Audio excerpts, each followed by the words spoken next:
Warahmatullahi wabarakatuh. I am Dr. Ahmed Ragab. The subject today about the puerperal pyrexia. First, you should define puerperium and understand the physiological changes occurring in the puerperium. Understand common disorders occurring in the puerperium and how to manage each of them. And to define puerperal pyrexia and its common causes and risk factors, how to diagnose and how to treat these causes of puerperal pyrexia. Defined as 6 up to 8 weeks period following completion of the third stage of labor. Usually, during this period, the reproductive organs and many maternal physiological changes that occur during pregnancy regain to the non-pregnant state. Now, how can you define puerperal pyrexia? Puerperal pyrexia means an elevation of the body temperature above 38 degrees centigrade or more on any two of the first 10 days postpartum, but excluding the first 24 hours. This is because a mild elevation of the temperature is common during the first 24 hours, whether following vaginal delivery or cesarean section. But any pyrexia associated with tachycardia should need investigation. About 80% of women who develop a temperature in the first 24 hours following a vaginal delivery with no obvious evidence of infection.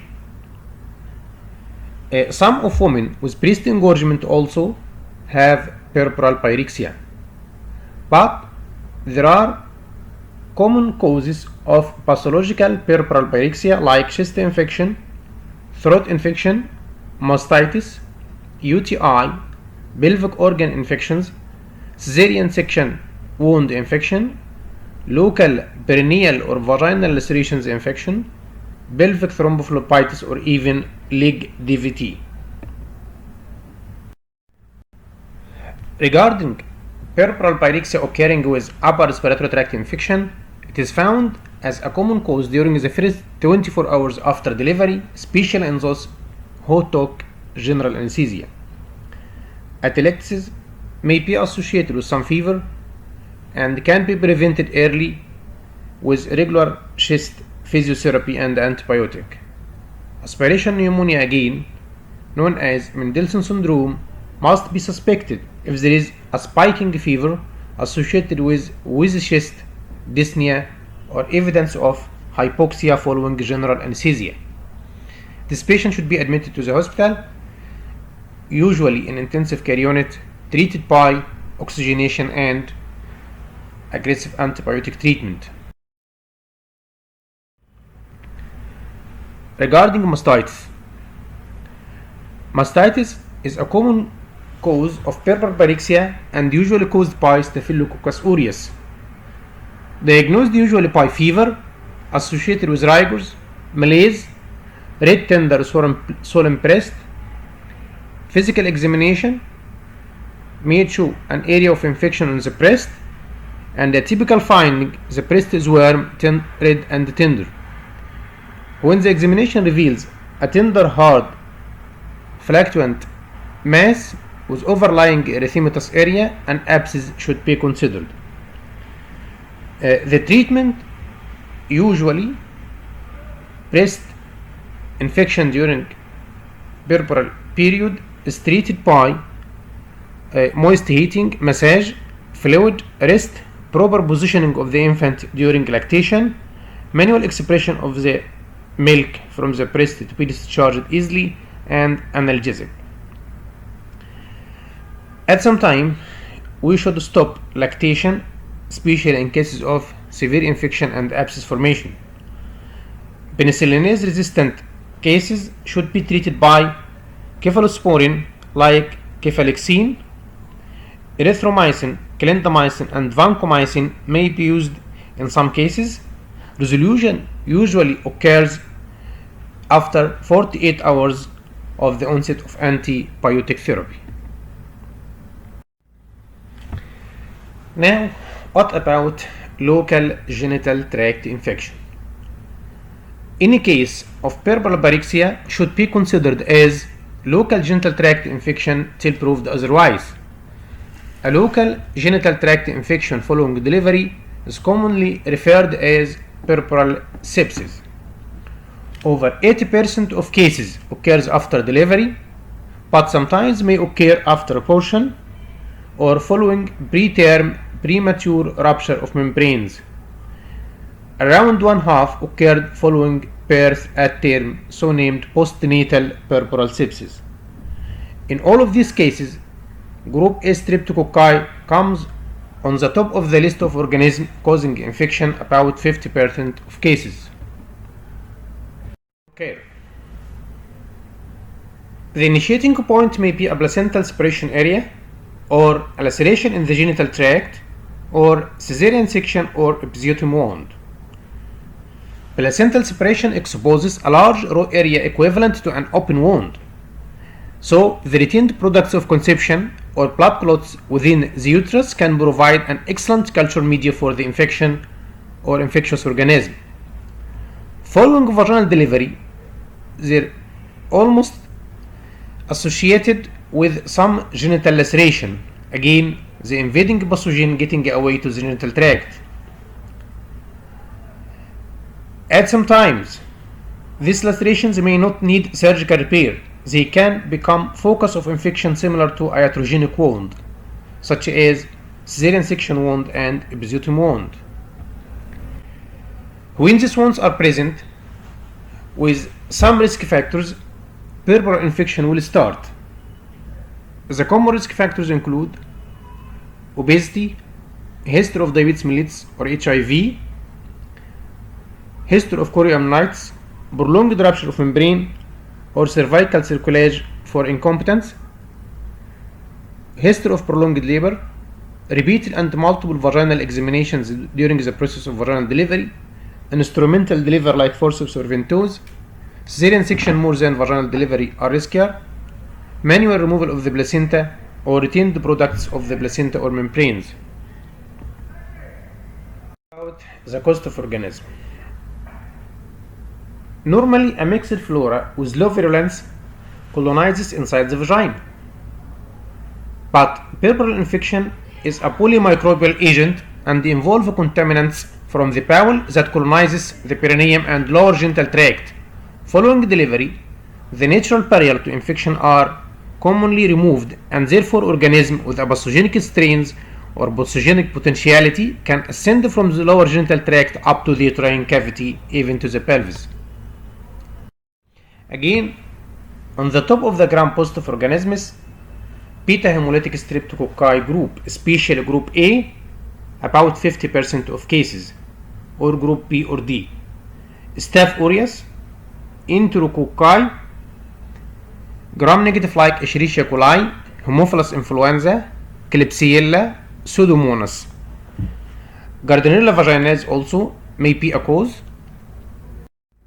Peptostreptococci or bacteroids, and rarely Chlamydia trachomatis, Mycoplasma hominis, or Ureaplasma urealyticum. How infection spread? An ascending infection from the lower genital tract or primary site of infection of the placental site may spread via the fallopian tube to the ovaries, giving rise to salpingo-phrygms and pelvic botrytis or even pelvic abscess. The infection may spread also into the myometrium from the placental site and the parametrium, giving rise to endometritis, parametritis, or even panmetritis. The endometritis may be diffuse or localized according to the virulence of the organism and immunity of the patient. Pelvic botrytis and pelvic cellulitis may accumulate again and causes pelvic abscess. Infection may also spread to distant areas via lymphatic and blood vessels. In severe cases, septicemia and septic shock may follow. The infection of the uterus carried through the uterine vessels may pass to the inferior vena cava via internal iliac vessels or via ovarian vessels. In this severe case, there may be septic thrombophlebitis and septicemia, endotoxic shock, and pulmonary infection due to infective pulmonary embolism. How to diagnose the state of puerperal sepsis? It may be associated anorexia, headache, malaise, fever with rigors. There is usually abdominal pain associated with vomiting and or diarrhea, offensive vaginal discharge or offensive lochia, presence of postpartum hemorrhage, presence of septic shock, dyspnea, cyanosis, in severe cases complicated by septic thrombophlebitis with pulmonary embolism. And by signs, if you remember, there is fever associated with tachycardia. By abdominal examination, the uterus is enlarged, tender, and subinvoluted. Infected cesarean section wound, tenderness all over the abdomen and rigidity due to associated peritonism, presence of paralytic ileus and enlarged adnexal swelling on both sides. By local examination, there may be infected laceration or perineal wound. There may be offensive vaginal discharge, enlarged uterus, and poggifornitis or in the Douglas pouch due to pelvic abscess. By investigation, don't forget avoidance of risk factor as avoid prolonged labor, avoid obstructed labor, avoid instrumental delivery, and increase awareness about the principle of general hygiene. Increase awareness of the attendants about the hand washing, especially rubbing with alcoholic solution, and with starting skin incision of cesarean section, you should give the patient a single dose of intraoperative antibiotic. Regarding active management, you should remember correction of general condition, analgesics, antipyretic, antibiotic, and antihistaminic. Looking to antibiotic, it should be broad spectrum antibiotic like cephalosporin. Metronidazole is usually given for suspected anaerobe. Don't forget, in cases of severe infection, intravenous route is better, especially the first few doses. And don't forget to give aminoglycoside together with metronidazole.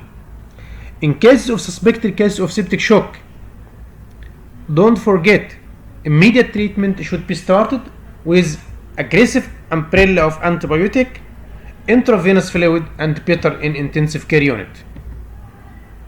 Necrotizing fasciitis and pelvic thrombophlebitis. In necrotizing fasciitis, the common cause is Clostridium perfringens, a condition which is clinically associated with general signs of infection, extensive necrosis of the skin, crepitations of the skin, and severe inflammation. The treatment should include debridement of this necrotic area and split thickness skin graft in addition to previous lines discussed. In cases of septic pelvic thrombophlebitis, don't forget a fever not responding to antibiotic. A case is suspected when a rope-like area is palpated on the right or left iliac fossa or on bimanual examination. A state which needs in its investigation is CT and MRI, a condition which is treated by general lines of treatment, but heparin is an essential step for treatment. Could you remember with me the definition of puerperium? Yes, good. It refers to 6 to 8 weeks, the period following childbirth.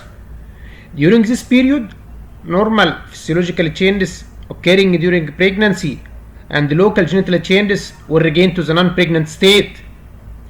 A common complication occurring during puerperium is puerperal pyrexia.